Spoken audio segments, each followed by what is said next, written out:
Hello, my name is Kyle Hoover, doing a quick overview of my new game, Flinging Gnomes. It's for 2 to 5 players and lasts between 20 and 30 minutes. So the Flinging Gnomes is about this volcano that all these gnomes live in. They're trying to build their spaceship, but they just don't have time to stop, pick up pieces, and go back. So instead, they have this catapult system inside the mountain that's going to fly them around, let them pick up pieces, and build that ship quickly. So it is a race to finish your spaceship first, but you, however, also get points for having pieces in the right spot that match the same color. So there is definitely some strategy of going fast or making sure I'm going slower, but getting the pieces I need. So let me show you how the main board works. So on the main board, this is the volcano. This is the house everybody's in. And what you do is on your turn, say I'm the green player, is I count how many gnomes are with me in this spot. So right now there are 2 gnomes in this spot, so I have a power of 2. So imagine they're pulling back a slingshot and I have enough momentum to go 2 spots to pick up cubes. The rules are I can't go to the ones beside me, and I can't go from one back to right back to the other ones, because gnomes are too busy setting up for the next person and they just can't sit there and prepare it for you. So I have 2 movements on this one. So let's say I go here to the purple spot and I count how many are here. There's 2.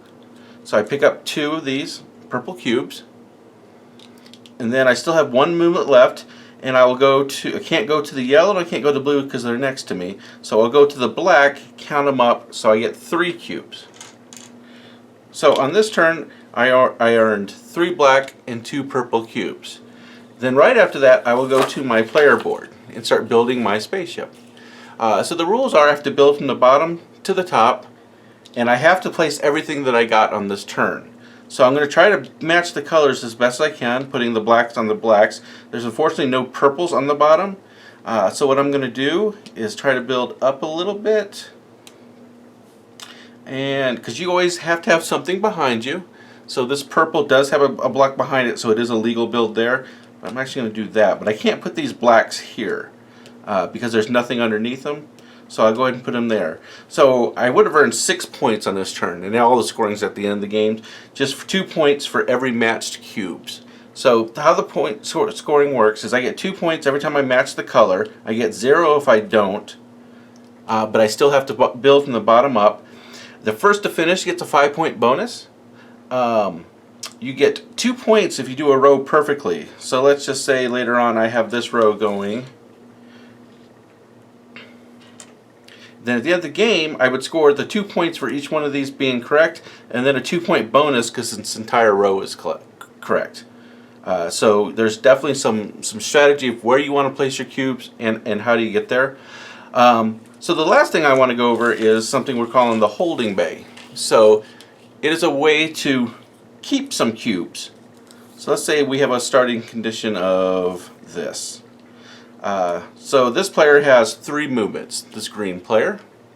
He's starting on the black, so he's got 3 movements. He can't go to either one of these sections. So he's going to come down here to purple and get 3 purple cubes. And he's still got 2 movements left. So he's come over here and he's going to get 2 green cubes. And then he's going to go to this white. So the white spot is the holding bay. So this means I can hold up to 2 of these cubes. So here's the 5 cubes I got on this turn. I can hold 2 of them in my holding bay. We go back to my ship. I can put these out as best as I can. But if there's a couple or I'm like, I want to hold these for later turns, I have a holding bay and they can sit in. And then on future turns, I can play 1 of these per turn extra.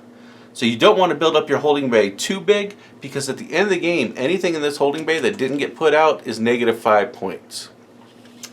So that is the majority of the game. It goes 2 to 5 players.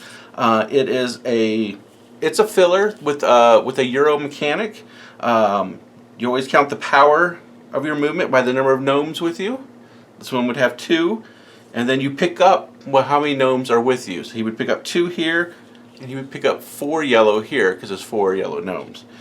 With more players, there's less gnomes on the board, but that's the general idea of it, and I would love to get some feedback. And if you're interested in the game, let me know, and we can definitely talk and go forward. I appreciate it. My name is Kyle Hoover. Made a few games so far that have been sold, and I'm very excited about this whole process. It's so much fun, so I enjoyed it a lot. Thank you. Bye.